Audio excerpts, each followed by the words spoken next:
Half the house fell in as dust exploded everywhere. Kaboom! Hey guys, I'm just reading another book by our author David Walliams called Granny Saurus. It's about, well, I'm going to make you read it to find out just what it's about. But you're here for our final day. I know it's sad. I hate when books end. I wish they could go on forever. But just know that there's lots of other books out there by David Walliams. There's Demon Dentist. There's The World's Worst Children, World's Worst Pets, World's Worst Teachers, World's Worst Parents, Gangster Granny Rides Again, Midnight Gang. Tons of books for you to choose. Plus, there's a million of great authors out there that you can find something that suits your need. But let's get started today with our final two chapters of Mr. Stink. Chapter 25, Black Leather Mistletoe. I've got some black leather mistletoe this Christmas. I'm going to kiss you and give you a bad shaving rash. Dad had plugged his shiny new electric guitar into its amp and was strutting up and down the living room, exuberantly singing one of his old band songs. He was clearly having the time of his life. It was almost as if his perm had grown back, too. Mum, Chloe, Annabelle, and Mr. Stink sat on the sofa and clapped along. Even Elizabeth and the Duchess were curled up together, nodding their heads in time with the music. The heavy rock wasn't quite to Mr. Stink's taste, and to combat the noise, he had discreetly reinserted his rabbit-dropping earplugs. Yeah, baby, I'm gonna feast on your mince pies and give you a real good Yuletide surprise. The song ended with a huge flourish on Dad's guitar, and his tiny stadium of fans cheered and clapped him excitedly. Thank you, Wembley. Thank you so much. That was, of course, the Serpents of Doom's Christmas single, Black Leather Mistletoe, which rocketed into number 98 in the charts. Now, for my next song. I think that's enough heavy rock music just for now, dear, said Mum, as she might already be regretting giving him his present. She turned to Chloe and said, You don't want to leave any more, do you? No, Mum, not in a million years. This is the best Christmas ever. Oh, wonderful, said Mum. It's super that we are all having fun like this. But, said Chloe, there is one thing I would like. Name it, said Mum. I would like Mr. Stink to move in properly. What? Asked Mum with a gasp. That's a great idea, said Dad. We've all loved having you around, Mr. Stink. Yes, you feel like part of the family now, said Annabelle. Well, I suppose he could stay a little while longer in the shed, said Mom reluctantly. I didn't mean in the shed, I meant in our house, said Chloe. Of course, said Dad. That would be great, chimed in Annabelle. Well, Mom looked increasingly flustered. I do really appreciate what Mr. Stink has done for us, but I'm not sure he would feel at home here. I don't imagine he has ever lived in a house as nice as this. Actually, Mr. Stink used to live in a stately home, corrected Chloe gleefully. What? As a servant? Said Mum. No, it was his stately home. Mr. Stink is really a lord. A lord? Is this true? Mr. Stink? Yes, Miss Crumey. A stately hobo. Well, that changes everything, announced Mum, beaming with pride that she had finally had someone truly posh in the house. Husband, take the plastic covers off the sofa. Annabelle, get out the best china. And if you would like to use the downstairs lavatory at any time, Lord Stink, I have the key right here. Thank you, but I don't need to go now at the moment. Oh, hang on a moment. They all looked at Mr. Stink expectantly. Chloe, Annabelle, and Dad were just curious to finally see what the downstairs loo actually looked like from the inside, since none of them had ever been allowed in there. Nope, false alarm. Mum continued babbling breathlessly. And you can have your own bedroom, your lordship. I can sleep on the sofa, and my husband would be more happy to move into the shed. What the? Said Dad. Please stay here with us, interjected Chloe. Mr. Stink sat in silence for a moment. The cup and saucer in his hand started rattling. Then a little tear formed in his eye. It traveled slowly down his cheek, creating a little streak of white on his grimy face. The Duchess looked up at him and tenderly licked it off her master's face. Chloe's hand tiptoed its way across the sofa to comfort him. He held it tight. He held it so tight that she knew that this was goodbye. Such unimaginable kindness. Thank you. Thank you all so much. However, I'm going to have to say no. Stay with us for Christmas Day and Boxing Day at least, pleaded Annabel. Please, said Chloe. Thank you, said Mr. Stink, but I'm afraid I have to refuse. But why? Demanded Chloe. My work here is done, and I'm a wanderer, said Mr. Stink. It's time for me to wander on. But we want you to be safe and warm here with us, said Chloe. Tears were rolling down her cheeks now. Annabel wiped away her sister's tears with her sleeve. I'm sorry, Miss Chloe. I have to go. No tears, please. No fuss.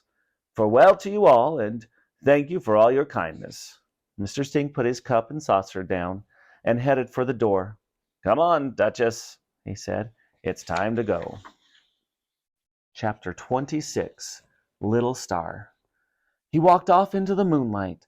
The moon was full and bright that night, and it looked so perfect that it couldn't be real. It was as if it had been painted and hung there on a hook. It was so impossibly beautiful. There wasn't any snow. There never is at Christmas these days, except on the cards. Instead, the streets were damp from a storm, and the moon was reflected in hundreds of little puddles. Most of the houses were adorned with Christmas decorations of one sort or another, with fairy-lit trees glinting through the double glazing. The decorations looked almost beautiful too, competing with the moon and the stars in their own feeble way. All you could hear was the rhythmic scuff of Mr. Stink's battered brogues as he walked slowly along the road, the Duchess following dutifully, a pace behind, her head bowed. Chloe watched him unseen from an upstairs window. Her hand touched the cold glass, trying to reach out to him. She watched him disappear out of sight before slopping back to her room. Then, sitting there on her bed, she remembered a reason to see him one last time. Lily and the flesh-eating zombie teachers, she shouted as she ran down the street. Miss Chloe, said Mr. Stink, turning around. I've been thinking and thinking about Lily's second adventure. I would love to tell it to you now. Write it down for me, child. Write it down? Asked Chloe. Yes, said Mr. Stink. One day I want to walk into a bookshop and see your name on one of the covers. You have a talent for telling stories, Chloe. Do I? Chloe had never felt like she had a talent for anything. Yes. All that time spent alone in your room will pay off one day. You have an extraordinary imagination, young lady. A real gift. You should share it with the world. Thank you, Mr. Stink, said Chloe shyly. I'm glad you came running after me, though, said Mr. Stink. I just remembered. I have something for you. For me? Yes. I saved up all my loose change and bought you a Christmas present. I think it's something rather special. Mr. Stink rummaged in his bag and pulled out a package wrapped in brown paper and tied up with a string. He handed it to Chloe, who unwrapped it excitedly. Inside was a Teenage Mutant Ninja Turtles stationery set. It's a teeny bopper Marcus Karate Tortoise thing. I thought you'd like it, Mr. Stink told me. It's a teeny bopper mucus karate tortoise thing. I thought you'd like it. Mr. Raj told me about it. Was the very last one he had in his shop. Did he now? Chloe smiled. This is the best present I have ever had. She wasn't lying. That Mr. Stink had saved up all of his pennies to buy her something meant the whole world to her. I will treasure this forever, I promise. Thank you, said Mr. Stink. And you've just given my whole family the best Christmas present ever. You brought us together. Well, I'm not sure I can take all the credit for that, he smiled. Now, you really should go home now. young Chloe. It's cold, and it feels like it's going to rain. I don't like the thought of you sleeping outside, she said, especially on a cold, damp night like this. Mr. Stink smiled. I like being outside. You know, on our wedding night, my darling Violet showed me the brightest star in the sky. Do you see that one there? He pointed it out. It twinkled brightly like his eyes. I see it, said Chloe. Well, that night we stood on the balcony of our bedroom, and she said she would love me for as long as that star kept shining. So every night before I go to sleep, I like to gaze at that star and think about her and the great love we shared. I see that star, and it's her I see. That's beautiful, said Chloe, trembling and trying hard not to cry. My wife isn't gone. Every night she meets me in my dreams. Now go home, and don't worry about me, Miss Chloe.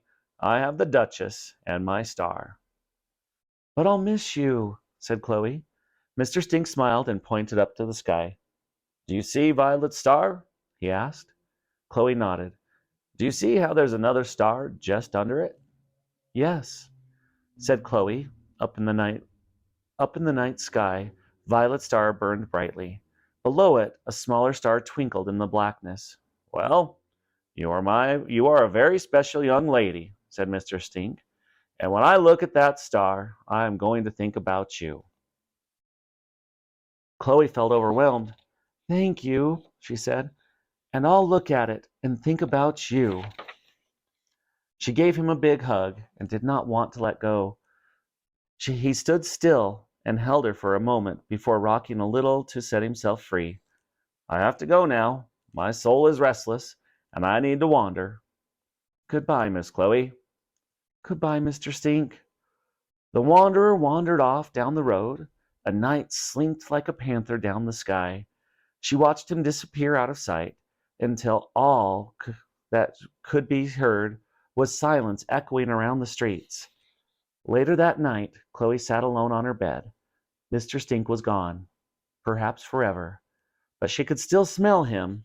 She would always be able to smell him. She opened her maths exercise book and began to write the first words of her new story. Mr. Stink stank.